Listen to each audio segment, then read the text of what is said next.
Hello friends, this is Sukhmani from Sukhmani Immigration Services, Brampton, Canada. I'm a regulated and licensed Canadian immigration consultant. Today I'll be talking about a very sensitive topic. There is a sudden increase in this particular topic, and that is the reason I'm talking about this. This is about the increased number of detention review cases which I'm facing recently.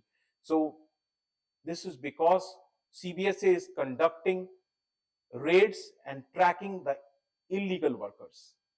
So what is this all about? I'll share everything with you. But before that, small request, if you are new to the channel and have not subscribed yet, please do consider subscribing. We talk a lot about Canadian immigration news, update, tips, tricks on this channel. If you like the video, please share it with your family and friends so that they can also benefit. Please press the bell icon so this video comes to you immediately when we upload.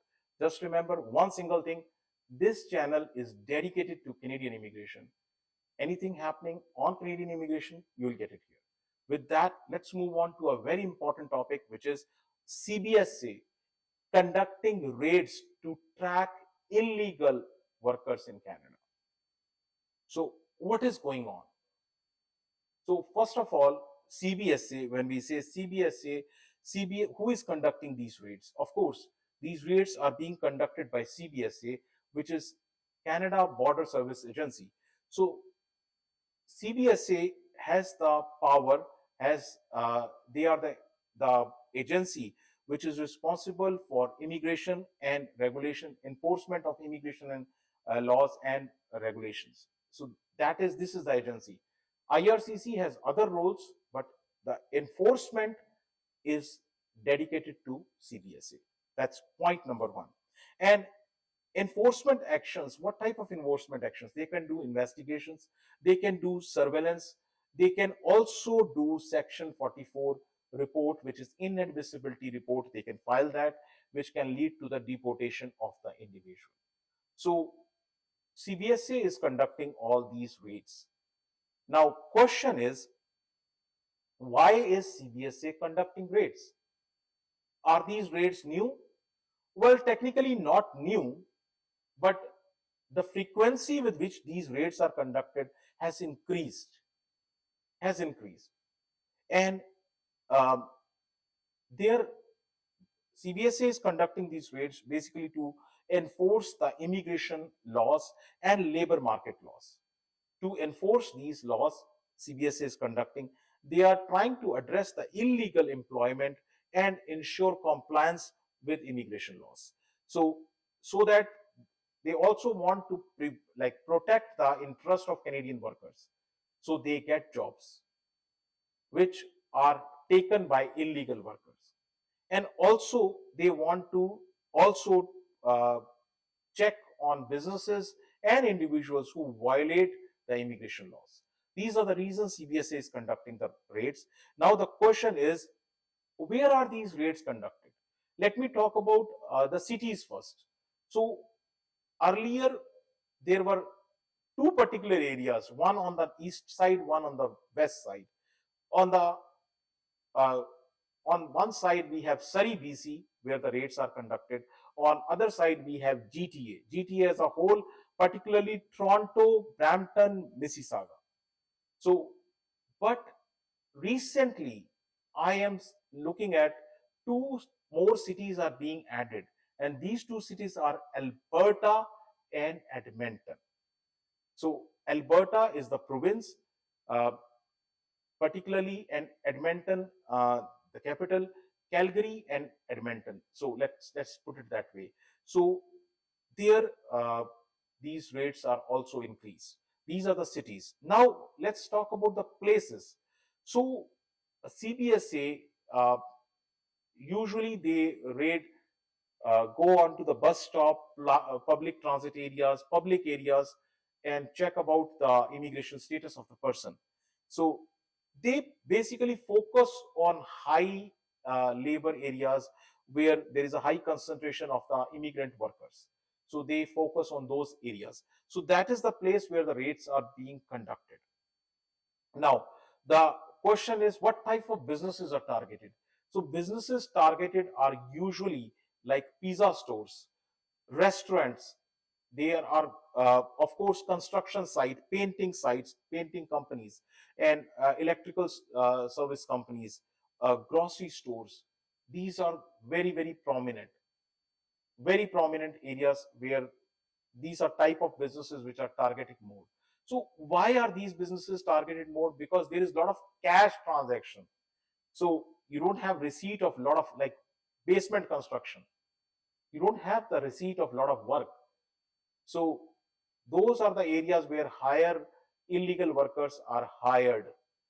And that is the reason that cash based operations, any business which has higher cash based operations, like grocery stores, very high cash based operations. So these are the type of businesses where which are targeted. Now, types of illegal workers. So types of illegal workers, of course, visitors. Many visitors do that. They come to Canada on a promise that they will be visiting their relatives, or coming on the conferences, or they are just visiting a particular site in Canada, but they start working just to make few extra bucks. And here is another category: LMIA based permit holders. Now this is a recent new category. LMIA based work permits have a legal work permit, but that work permit is a closed work permit which entitled them to work with the company who has provided them the LMIA.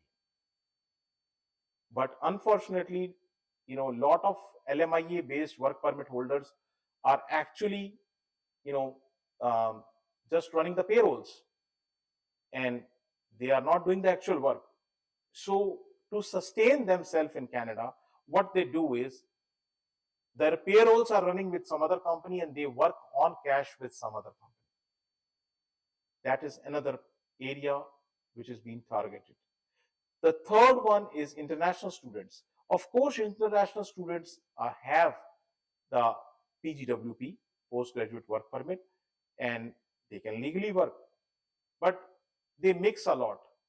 They work legally and they work illegally also to earn more money. So because the fees of college fees have increased, the living expenses have increased, so this is also going on. And the fourth category is out of status people. Refugees are not out of status, just to let you know. Out of status people have no status at all. So those out of status people, these are the individuals who do illegal work, who are illegal workers. So now, why do businesses hire illegal people? That's a biggest question. Why do businesses do uh, that? And the main motive is cash saving, because if you are in Ontario, you have to pay $17 minimum for the individual, for any individual, whereas you are hiring a person who has no status, for example visitor, you can pay him $10. So there is the cash saving, plus you don't have to pay any benefits. That's one of the biggest reason, cash saving. The second reason is they don't have to do any kind of regulatory requirements like CPP, tax, insurance, nothing. All this is saving. So basically you have a ghost worker who is working for you but is seen nowhere. And sometimes businesses, out of their need to fill the labor shortage, they do that.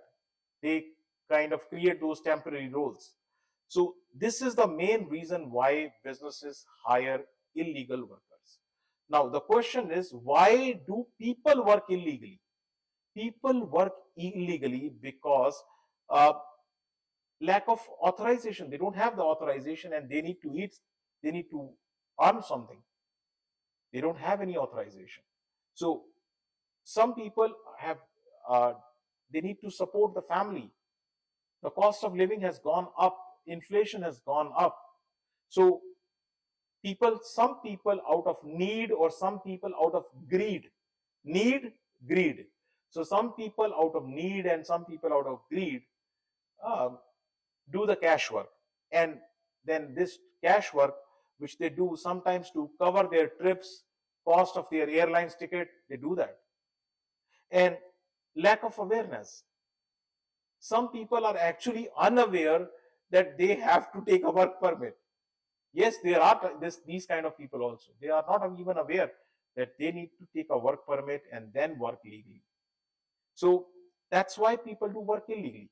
Now the question is implications.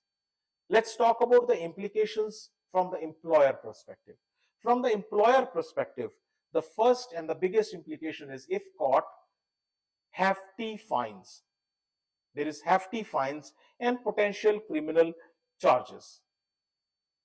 Suppose you are doing all this and then an employer is doing all this, then they can also be issues because you don't have the proper gadgets which are being provided to the employees. You don't have the safety shoes, or you have not provided the safety hats. So there could be accidents also. So all these things, consequences can be too many. um, Damages to a business reputation. Establishing business is not easy. So damaging a reputation is very, it has a lasting impact. It's not a small impact. So, and of course, you will be possibility that you will be not be given an option to hire a foreign worker in future because you are already tainted. So you will be barred for hiring any kind of foreign workers. So these are the implications for employers. Now, implications and consequences for the illegal workers. The first and foremost is detention and deportation from Canada. Of course, there is risk of exploitation and unsafe working conditions. Plus, there will be barrier to future immigration pathways. So all this can happen to the illegal workers. So now the legal authority and enforcement powers. The CBSA has powers in terms of doing the searches, and they can detain also. So CBSA can use search warrant. If they can use the search warrant and can raid your place. Sometimes they don't even have to do that. They don't have to come to your premises. They can stand outside the premises, in the public area, or in the bus, in the transit, in the GO train, on the railway stations. They can do that. In any public parking lots, they can ask people, what is your status? What is your immigration status? So there is another thing, and I get this question many times. How CBSA can come to my premises? They don't have the search warrant. Then I ask them a question. Have you ever applied for LMIA? And if they say yes, then I tell them that, my friend, you have already given a consent to randomly check you and the working conditions for 6 years. So you can't do much. You already given the consent. And lastly, Section 44 report. So immigration, they can issue a Section 44 report. CBSA can issue a Section 44 report, which can lead to detention and deportation. So that's about the enforcement powers of CBSA. Now, suppose you are detained, whatever reason, you are detained. Now, what is the process? What are your rights? You have the right to counsel. You can get a counsel and get yourself represented. So a hearing, detention hearing it is called, detention hearing must be done within 48 hours. First hearing. And of course, this is if you are still detained, there will be hearing after 7 days, there will be hearing after 30 days. So you can reach out to a person who is authorized, like me, you can reach out to him and get the detention review and get a representative who can help you in detention review. So that's about the detention review hearing process. Not just detention. In any case, you need to discuss any type of immigration case with us, whether it is an express entry, PNP, nanny caregiver, whatever case you want to discuss, you can discuss with full confidence, and you can discuss one-on-one basis. Our you can book an appointment with us, and our office is located in Brampton. Address, email ID, phone number, everything is shared right here with you. Very important. If you have still not subscribed to the channel, please do consider subscribing. Thank you very much for watching the video. Thanks.